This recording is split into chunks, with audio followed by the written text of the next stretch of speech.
One, two, one, two, three. The Local Youth Worker is a podcast brought to you by Reformed Youth Ministries. Since 1972, RYM has sought to reach and equip youth for Christ, and this podcast seeks to reach and equip those parents and youth workers who share that same desire. For more information on our student conferences, youth leader training, or resources, visit rym.org. Hello, everyone. Welcome to The Local Youth Worker, a podcast brought to you by Reformed Youth Ministries. I'm your host, John Parrott. This is episode number 390, and I will be talking to Jacob and John Michael, who are two documentary filmmakers, talking about their new resource, Into the Light, in just a little bit. I'll also be talking to Tree and Scott about social media and ministry, but right now I'm here with Tree to talk about resources. Tree, I'd love for you to share a resource that's been helpful to you in ministry. And let me just go ahead and interject before you do that. Just want to remind our listeners, Tree actually recently created a resource for RYM. It's a new Bible study on the fruit of the Spirit. It's a 12-week study. If people go to our resource tab on the link, on our website, and click on the Bible studies link, you'll find it. It's a free download. So Tree, hey, thank you for creating that. I also want to remind our listeners that we're trying to put some of this in the show notes. So again, check the links in the show notes. Also, if you want to skip around the episode as well, we'll put the timestamps on there so you can do that.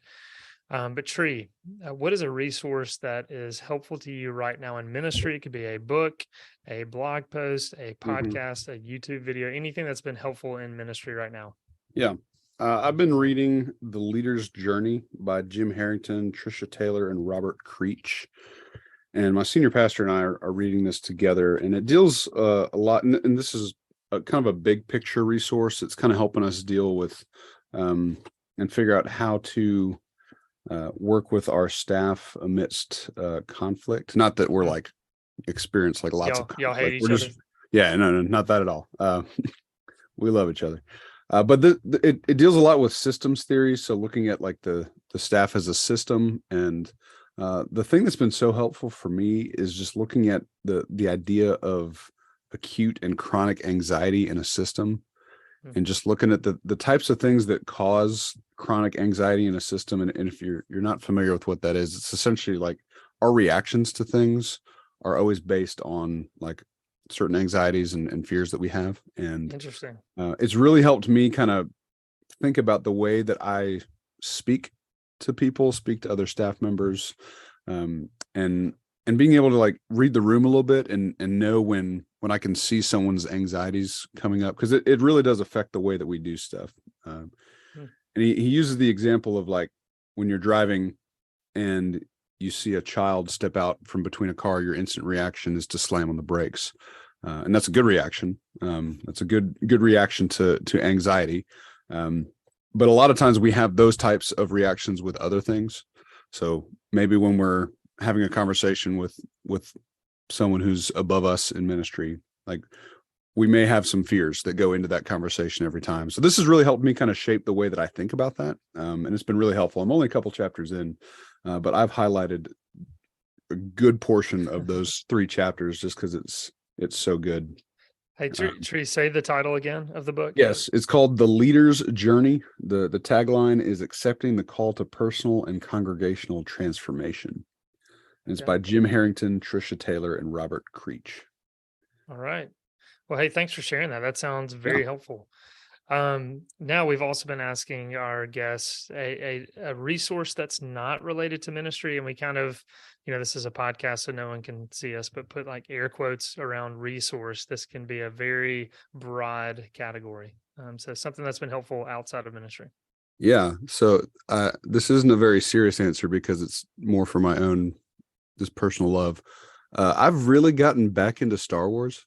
I grew up loving Star Wars. Yeah. And I kind of went through this phase where I still liked it, but it was just kind of in the background. And I just never, I would watch the new shows when they would come out, and that was fun. But I started listening to this Star Wars podcast. It's actually done by a student in our congregation. It's called the Twin Sun Talks podcast, and I've really gotten into that, and it's kind of rejuvenated my love for Star Wars. So I've actually gone back and just for my own like personal like love and fun, I've gone back and like rewatched just about everything Star Wars related. So it's kind of given me a hobby, I guess. So Yeah. Twin Sun Talks, Jonah Liu, shout out to him. But yeah, it's been a lot of fun, just kind of rejuvenating my first love of Star Wars. Very cool. And I remember this now because at YLT, you had a hat. Tell me about that hat real quick. I'm trying to remember what it was. So it was I used to make fun of people that wore hats like that because I thought it was goofy. I used to make fun of people that wore the flat brim hats, but now I'm like super into them. So it was a flat brimmed hat, and it's like one of those national park hats, but subtly it was a picture of the planet Tatooine with the two suns in the background, and it says Tatooine National Park, and it's very subtle. Like most people don't even realize it's a Star Wars reference, but it's funny that the piano player from the band had the same hat. Yes. Daniel Campbell. Yeah, Right. he walked up and he said, "Nice hat." I was like, "Oh yeah, that's cool." And then I looked up, I was like, "Oh, you're wearing the same hat." So I'm I nerd out on Star Wars. It gets me very excited. So Well, and it also identifies me as a nerd because I knew what it was. there you go. But seeing the hat, it did. It looked like one of the national park hats, and then you look at it, you're like, oh, Yeah. okay. All right. Well, hey, thanks for sharing that. That's Yep. helpful. Right now, I'm going to be talking to you, and then Scott Bird is going to join us as well.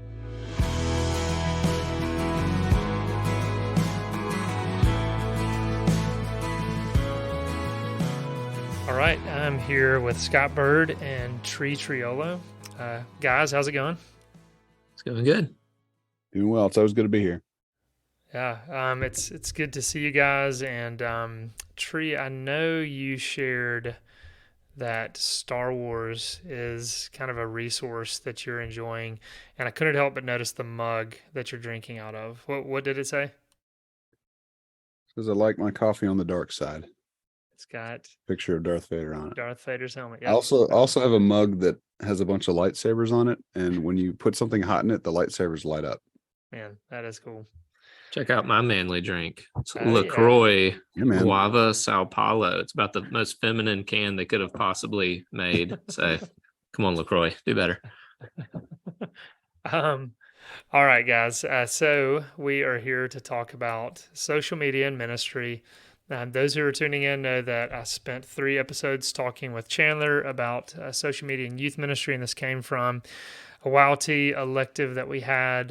Trying to think of, good ways in which we can use social media, but then also trying to push back a little bit on maybe the ways that we're utilizing it and trying to foster ultimately discernment. And I want to be careful too. I know that it is kind of taking a more critical look at social media. And I know all of us would say there are good ways in which we can use it, and there are useful ways without a doubt, but also just trying to push back a little bit. So let's just start. Scott, why don't you start with just ways in which you're using it for your ministry, and then Tree, you can share as well. Yeah, so we use Instagram, and it's connected to Facebook, but most of our interaction and posting is through Instagram. And so we use it for a couple of different reasons. One reason we use it is to just for communication purposes.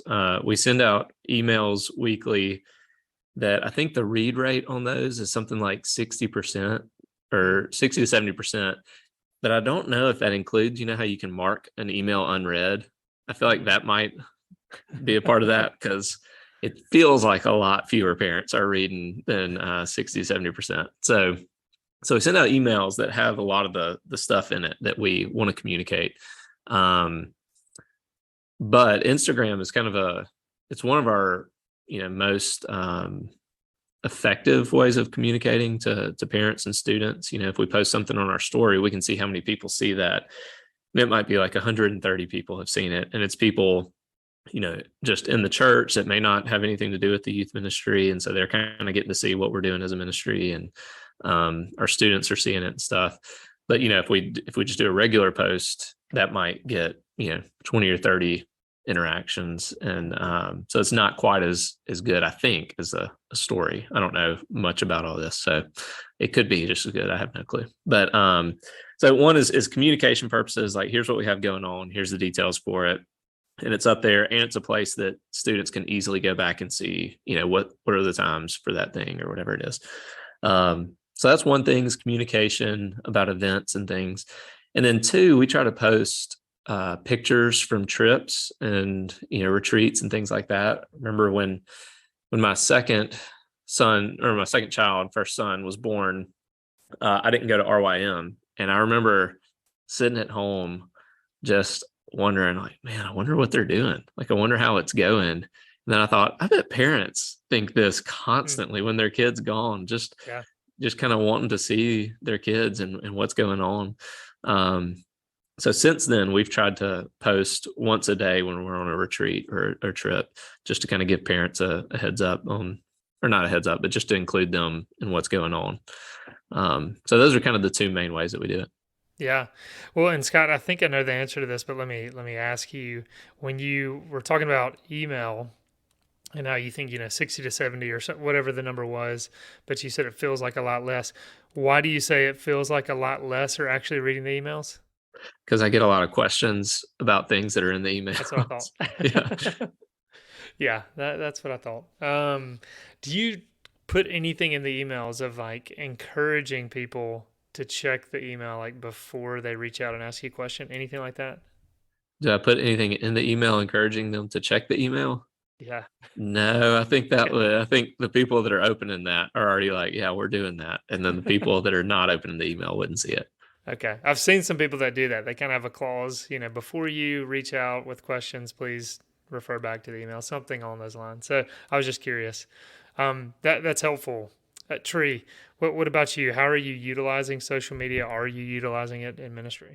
Yes.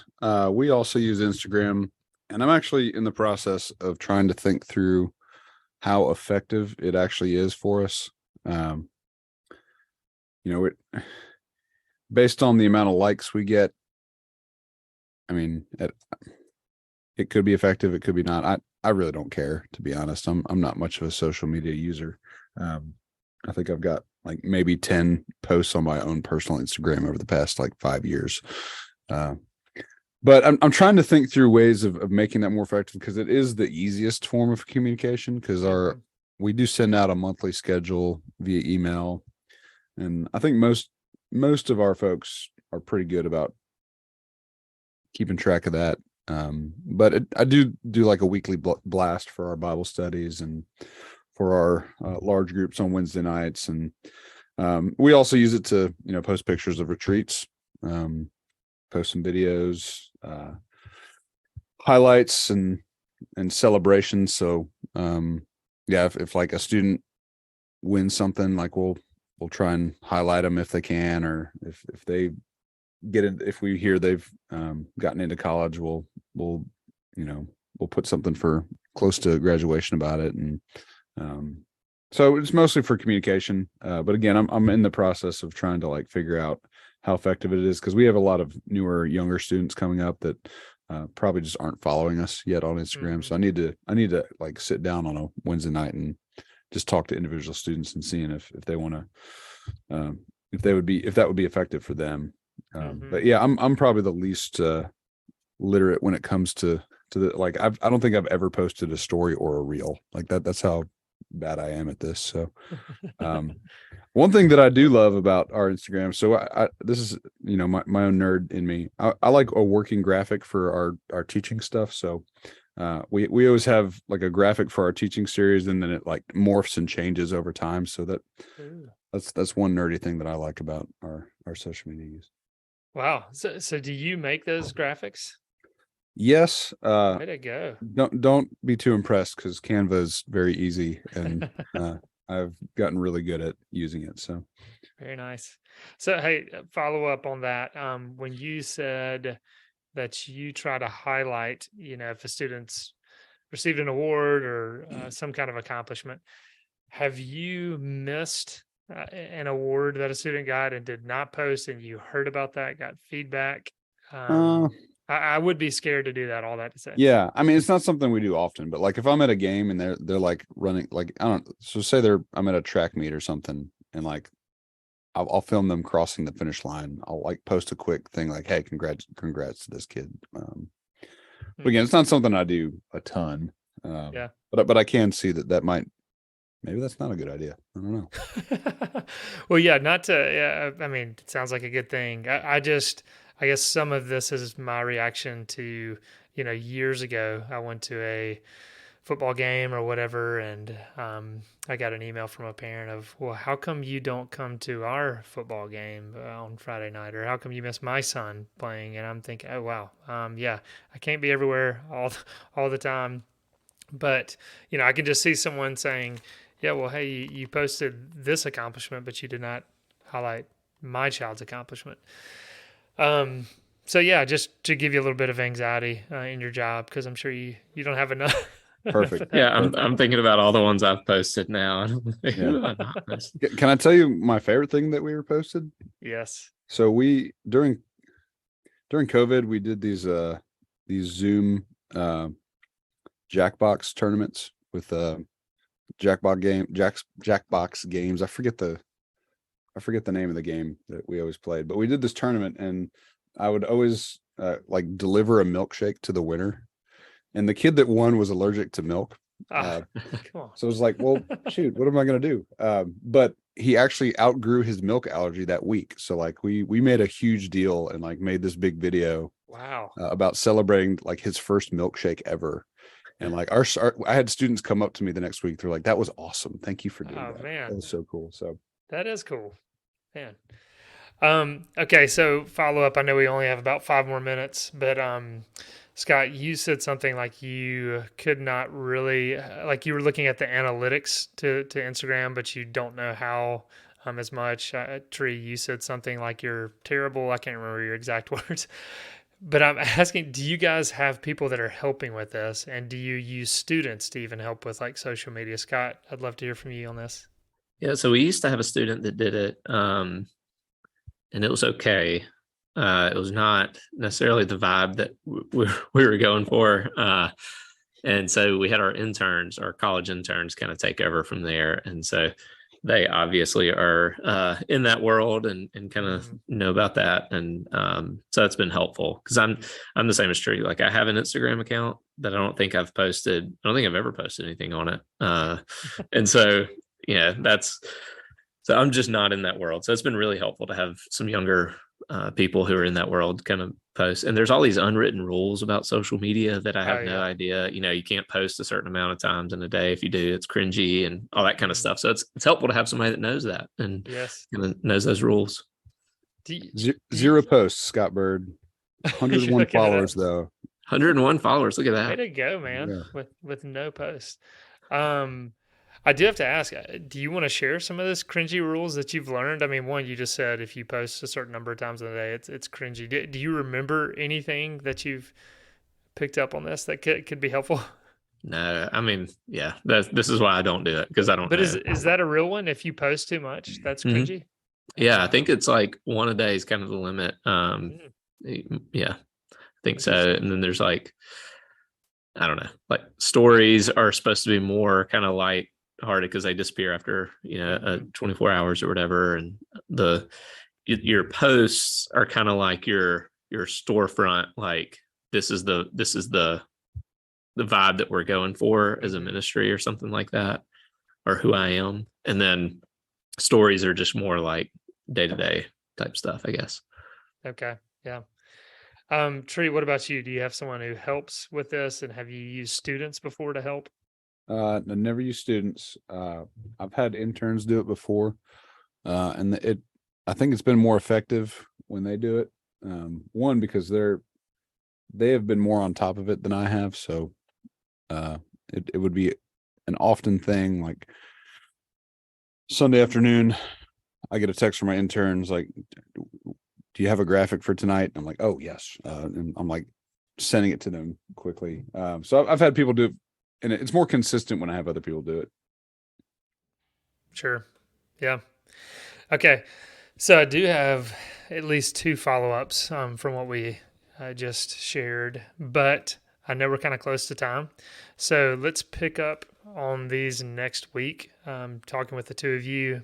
And let's see I've got to look at my schedule to see who's up. Because again, to our listeners behind the scenes, these are always filmed out of order and filmed. I'll tell you why I said filmed. These are recorded out of order. But we have two filmmakers that are coming on next, Jacob and John Michael, who created the documentary Into the Light. And I'm excited to talk with them and share some more information about this resource. So here they are.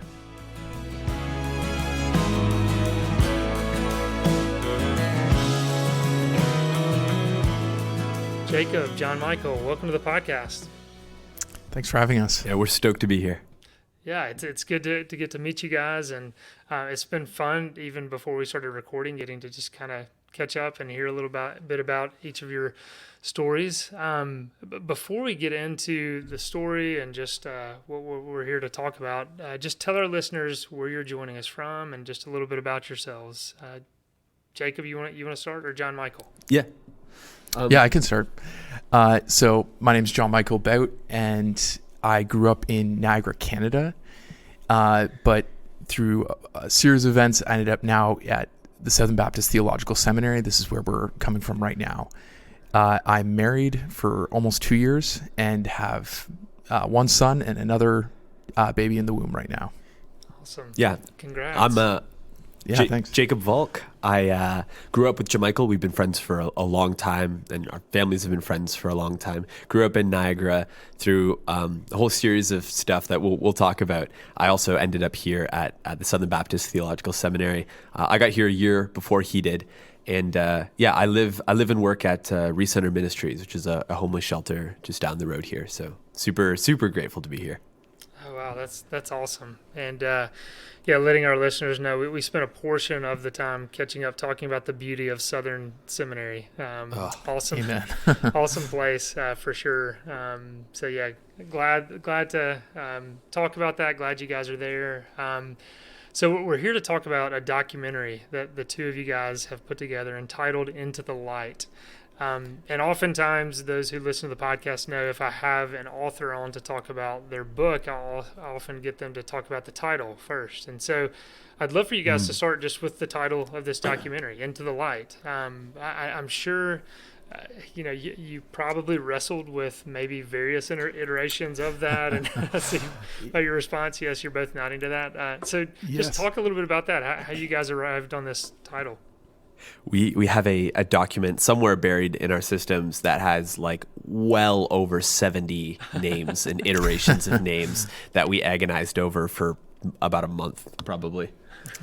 The idea behind Into the Light, though, is just the theme of light and being brought from darkness into light. There's just, scripture uses it all over the place. John, Corinthians, it's all over the place. So we wanted that to be kind of the theme of bringing your sin from darkness into light and how that's the redeeming process. That's kind of the backstory behind it. Mm-hmm. Yeah, and I know as I would often talk to students, that was one of my encouragements of, hey, look, Satan wants to keep this in the dark.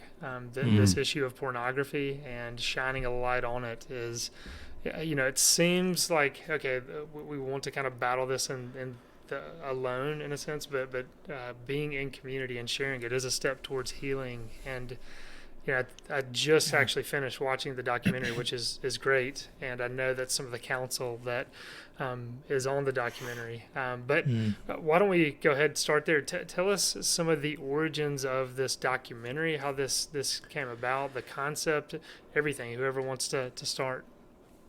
Yeah, really the why behind this documentary for myself and Jacob starts with our own stories. So like I was talking about, I grew up in a great Christian home in Niagara, Canada, and my parents taught me good theology. We were involved in church, youth group, all the good stuff. And even in the context of that blessing, I came across pornography for the first time when I was around age 8. So just incredibly young, stumbled upon it, and very quickly that just stumbling across that curiosity turned into a full-blown addiction.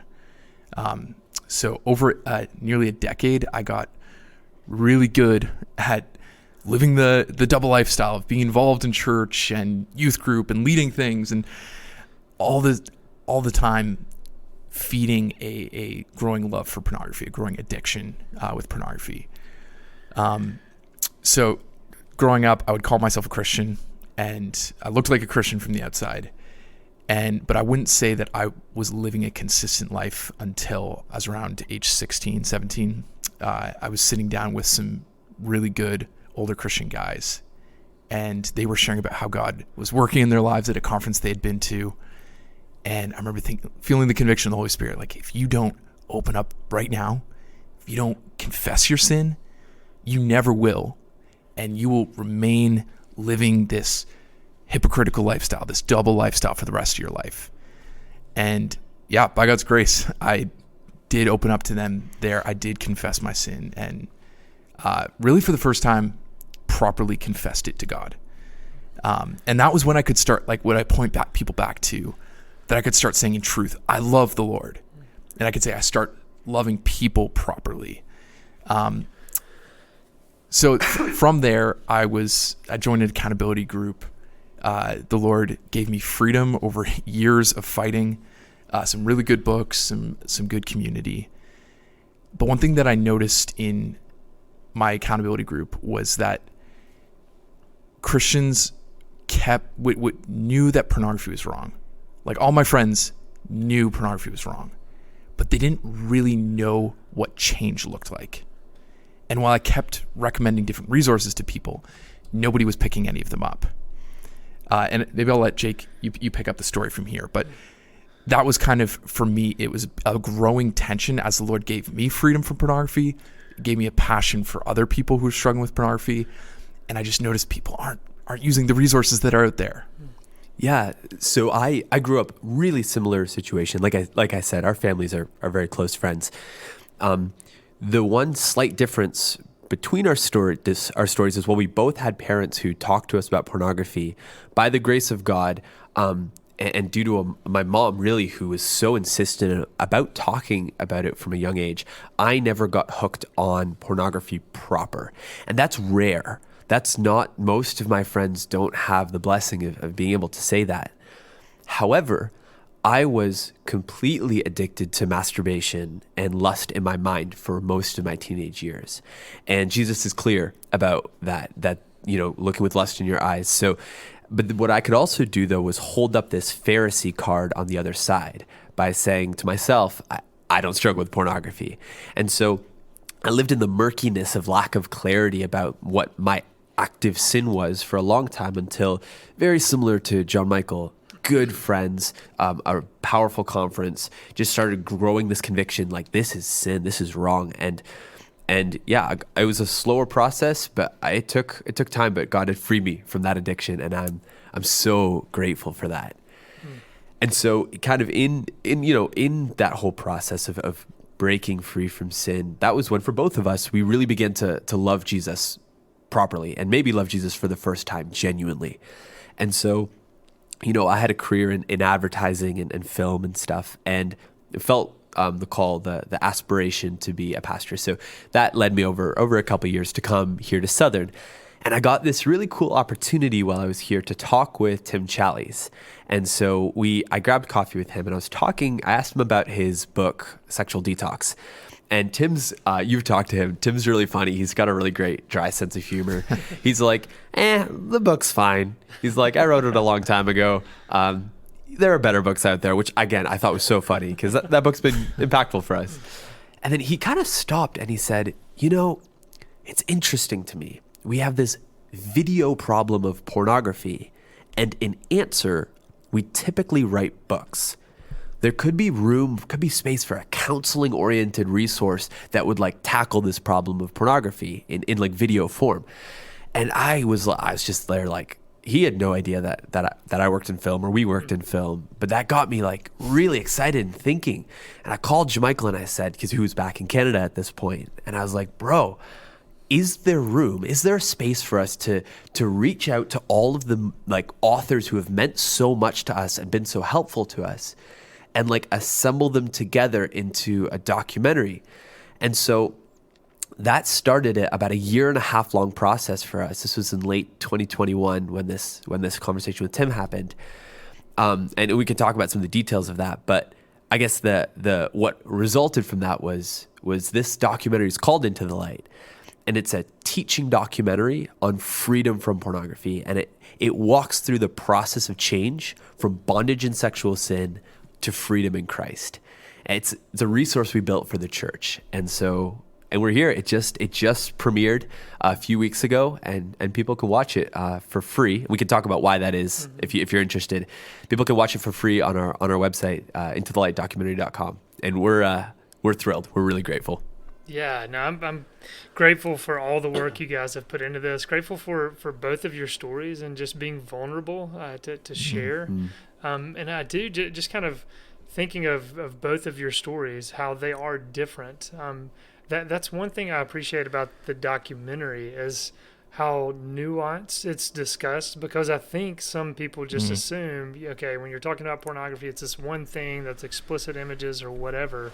But we know just the deceitful nature of sin, and that even I'm trying to remember who it was who, in the interviews said that somebody could look at this, one female walking through airport, and 10 different people could process that image totally differently. And so we just need to think of how people struggle with this in nuanced ways. And then obviously, as we'll get into this, but you have 2 females that are a part of this series to help us think about from a male and female perspective, which is so helpful. I'm curious too, just as you're talking about kind of the origins of this, how long did this entire process take? I mean, it says, in the credits, you guys wrote this, you guys produced this, you guys directed this, and so you're kind of scripting some of this, you're outlining it. I mean, just maybe from the seed concept to when Jacob pitched it to you, John Michael, and I don't know if you're like, no, you're crazy, we're not going to do this,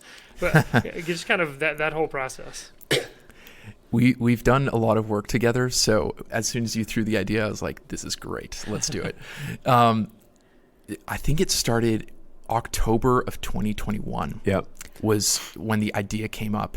And honestly, within a few weeks of you throwing the idea out to me, we started working on it. And that Christmas, we just spent basically the whole break writing, thinking through, trying to read as many books on this topic as we could. And we just started firing off emails. And the whole process took a 1.5 years between writing, reading, crowdfunding the whole thing, and producing, editing it, and now releasing. So by God's grace, from 2021 now to January of 2023, it's been released. So the first, because one of the key for us was we should not be in this documentary. Our faces appear at the end on the testimony section for clarity. But as far as teaching stuff, we wanted to involve all of these speakers who have meant so much to us, right? So our role is behind the scenes to collect, and we did a lot of writing and structuring because that's what we do best. We tell stories, but we wanted the experts that we respect to be the ones who teach. And so we spent months working on really clarifying what we wanted to do so that when we approached our speakers, we had a very clean, clear idea of what we were asking of them. And so we've told this to Deepak. He was one of the first emails we sent. So we filmed a little video of us for Deepak saying, like, 60 seconds, here's what we're asking of you. We wrote this really tight email. We worked really hard at it. But we didn't have his email. So what we ended up doing was we guessed his email. We knew he worked for Capitol Hill Baptist Church. So we tried Deepak.Reju, Deepak Reju, D Reju. We just tried a whole bunch and we just sent them all off. And then it just got like ping, ping, ping, ping, ping, all these return from non-existent emails. And then one of them went through. And then within a few hours, Deepak shoots us an email and it's like, guys, this looks really interesting. Let's talk.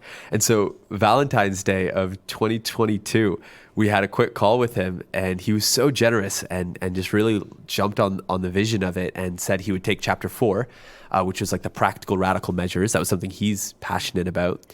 and he looked at us and said, "Hey, so who's ignoring your emails? Let me start helping you guys get in contact with people." Oh, man. And so again, what a generous.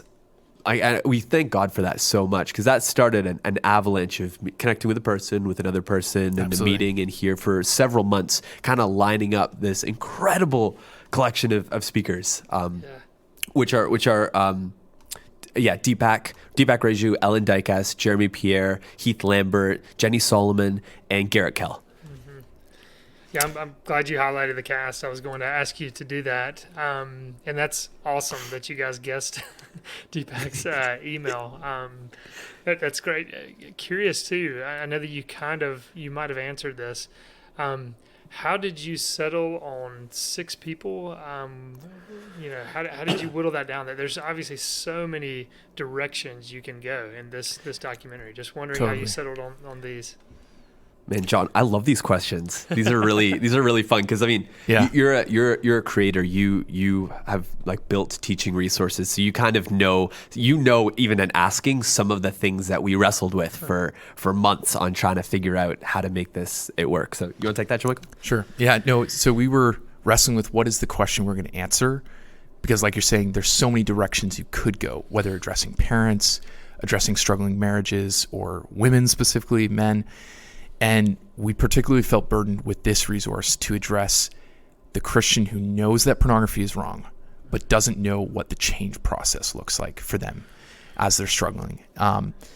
So kind of going about that, we read a lot of books. We were kind of writing down what are the key ideas that need to be covered in this, just the basics of change from bondage and sin to freedom in Christ, and started outlining how could we collect these together. Would 6 chapters, 10, 5, what could that look like? And it just seemed to collect itself best into 6 10-minute chunks. And that's how the documentary, for those who haven't watched it yet, is put together. It's one long story following a couple who are both struggled with pornography and then found freedom. And then following almost in between their story as it gets told are these 10-minute teaching blocks that walk through the key ideas that you need to understand, like sin and its consequences, God's good design for our sexuality, digging into our heart motivations, what's going on underneath, like sorrow, confession, accountability, the practical radical measures that we need, and what true freedom looks like as we push on to our heavenly home. So it kind of ended up falling out to be 6 chapters, but it didn't necessarily need to. Now, one of the things then that we're excited about the way we ended up working with it for the 6 chapters is another way you can watch the documentary is in a 6-episode series. And we did that because true change, gospel-centered change always happens in the context of community, in the context of the local church.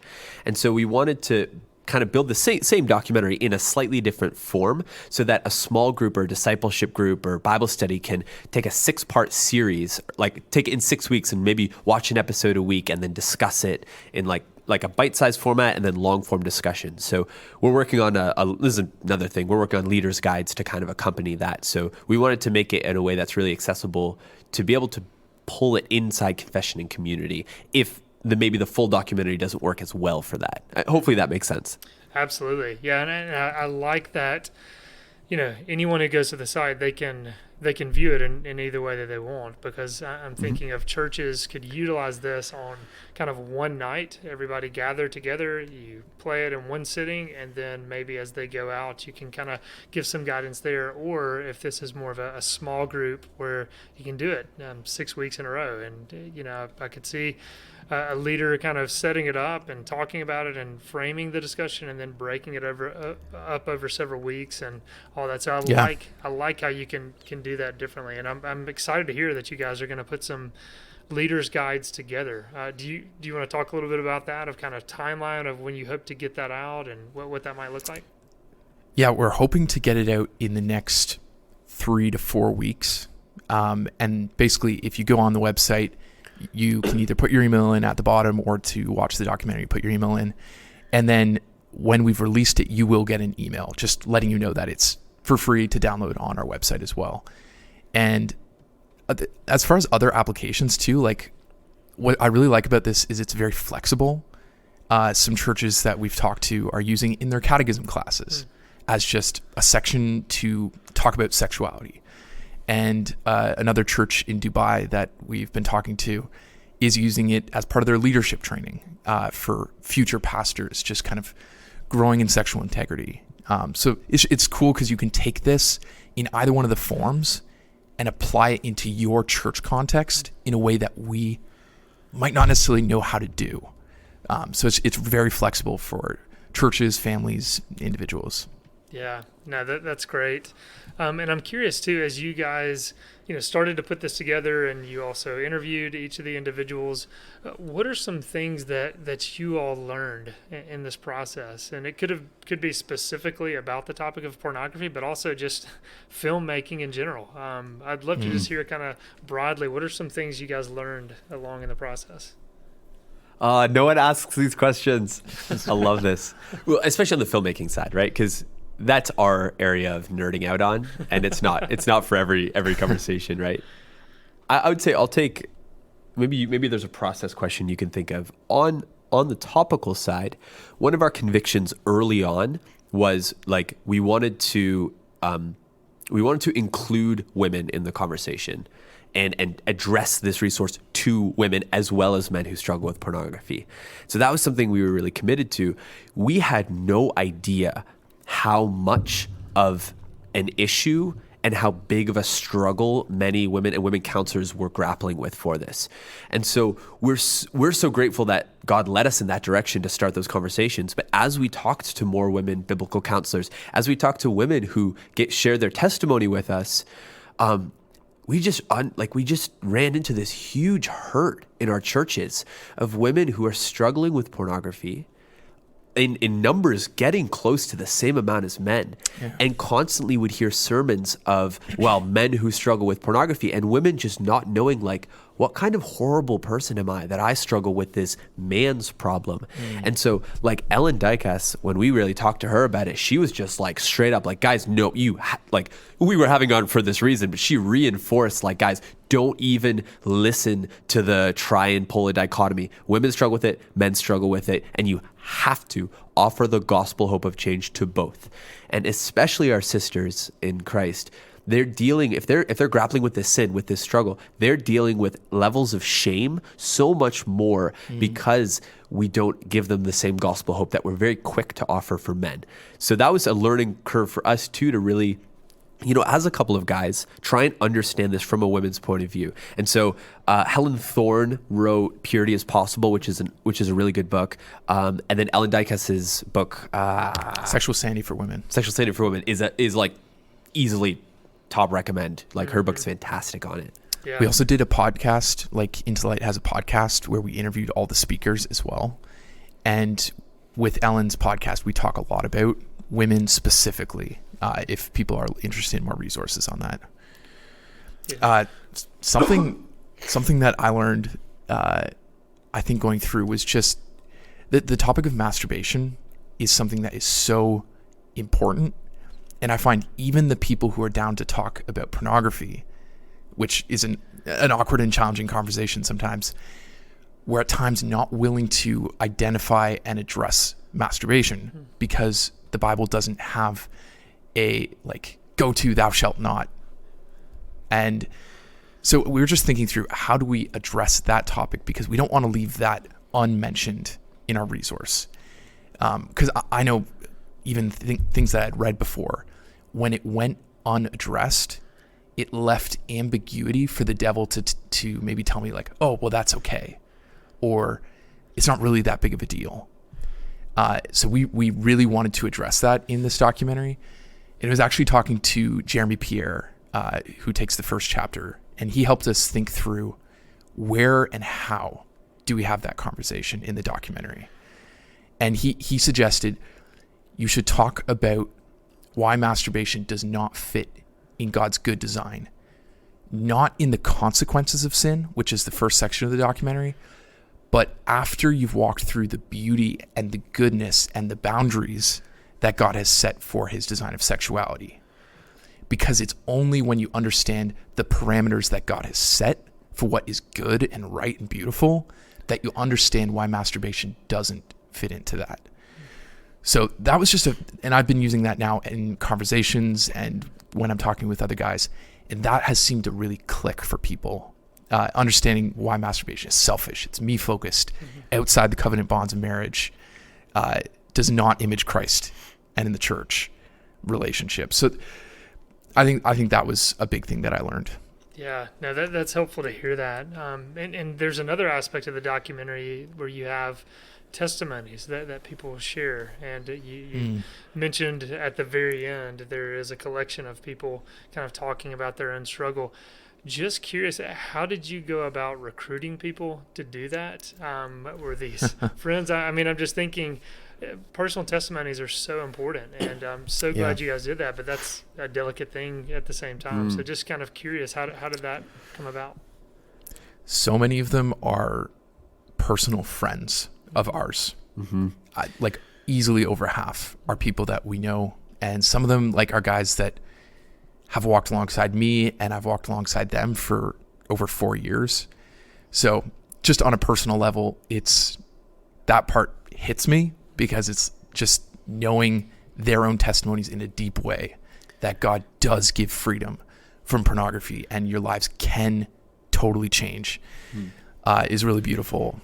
And then some of the other people, we just sent out like a general text message to group chats of people who we thought might be willing to be vulnerable and share that with us. And it took a year. Yeah. It took a year of asking, requesting, suggesting, and different people coming up. And the reasons why people came are really exciting. I talked to one guy. He's one of the first ones right after Daniel. And he's like, you know what? The Psalms are filled with David's sin, and then David then praising God for deliverance from that, or praising God for his mercy. And so he's like, you know what? This little testimony that I'm doing feels like my psalm, because through my sin of pornography and my freedom from that, I get to glorify God all the more because of it. And I love that. And then there are other people, like we tried very hard to get a wide range of people, old, young, men, women, black, white, Asian, the list goes on. And a lot of people stepped up because they knew that was our goal. And so there's some people in there who said, I'm doing this because I know that I want someone who grew up with the same background as me to look at a similar face and say, I can experience freedom like that person did. And I'm so grateful for those people.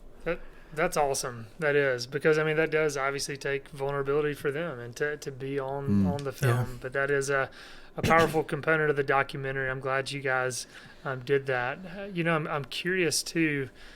You know, as I've been in student ministry for over 20 years, I would find that I would get tired of talking about pornography to students because I just, you know, through the years, and I think that's a tactic of Satan, that he wants to wear us down to kind of keep us silent over this issue. And I'm just curious too of just maybe some of the spiritual warfare that you guys dealt with as you're trying to get this resource out there, that obviously Satan hates what you guys are doing and he does not want this to see the light of day, no pun intended there.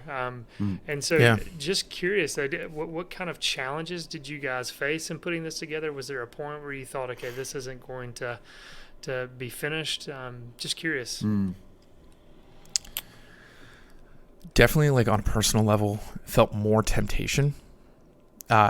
Just having an old porn addiction, there are many things that I still need to live with as far as blockers. I still go to weekly accountability and need that group of men around me to hold me, to live in purity. And I definitely felt more temptation at points. And it's funny because it's like thinking about pornography all the time, I think increased temptation. And like you're saying, the devil wanted to attack both of us as we were working on this. But on the other hand, I have been so strengthened in my battle for purity and to continue in purity just by spending time with many of these amazing authors and soaking in these scriptural truths over and over for literally a year and a half now. So I've also been equipped to fight the devil better through this. I don't know if you have anything, Jake, beyond that. Yeah, isn't it often that like the devil is going to attack from one side and then God's going to use that to grow? Mm-hmm. You know what I mean? And so one of the areas, one of the interesting areas for this was the fundraising side of things. Mm. So we began this project in late 2021, and by the time we started fundraising, we had poured about $40,000 of our own money into it, because the way we thought would be the wisest, or not, maybe not wisest, the best way to go about it was get proof of concept, film with our speakers first, bring the documentary to the halfway point, and then we started the crowdfunding process. And so that people could know what the vision is, and so they know what they're giving towards. And so that was a huge leap of faith to put a lot of our time and money into it. And there were a handful of sleepless nights in the process of seeing whether people would donate. And it's an odd thing. It's a documentary on pornography. Like, what? And it makes, when you watch it, I think people understand so quickly once you watch it why we built it. But it took a long time for us to find the right words to explain what we were doing. Like, even this idea of a teaching documentary is sort of something we came up with to try and articulate the nature of this is a story. It's a narrative. It's compelling, and it's a resource. Mm-hmm. All that to say, the community we grew up in, and many Christians across North America, donated generously $85,000 in order so that we could produce this, and so that we never have to have a paywall for this to be a resource that anyone can use. And I love that. I love that some 15-year-old anywhere in North America can go on and watch this documentary, and they don't have to pay for it. And church youth leaders don't have to get budget approvals. It just can be something they use. And that's because people were generous and sacrificed for it. And we know that. No one except us knows the people who really donated, because we got all the behind the scenes information, but we have peers who donated substantial amounts of money because they believed. And man, the gratitude, it's incredible. That's one of the things that we kind of through this process have realized we want to bake into what we're doing as kind of like a growing ministry in some ways, producing video stuff, is that we want to make this available for people, not through a paywall, make it for free. And Jake, you were mentioning that a little bit. I remember growing up, before I was able to get a credit card, thinking, oh man, I was feeling convicted about pornography, and I was like, I need to get some good resources to help me. But I was embarrassed to talk to people. I should have. But because I didn't have a credit card, I couldn't go out and buy one on Amazon or something like that. So I didn't. And that meant it delayed me getting plugged into good resources for a really long time, because I didn't want someone to see that in the search history or in the credit card history. So that's one thing we feel burdened by, is just removing every possible barrier we can and make this ministry something that people can donate to if it's something they are passionate about, seeing free resources for the church, almost like a pay it forward kind of an idea.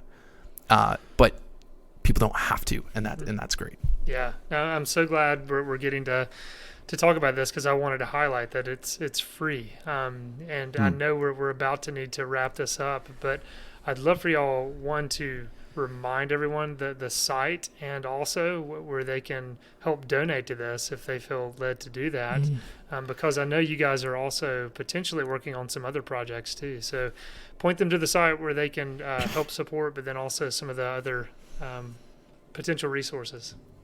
Man, thanks. IntoTheLightDocumentary.com. Pretty straightforward. We would be thrilled if anyone who's listening, if you go check it out and take a look. And if you're listening, we would ask you, would you consider being the point person to potentially show this at your church, or show this in a youth group or small group context?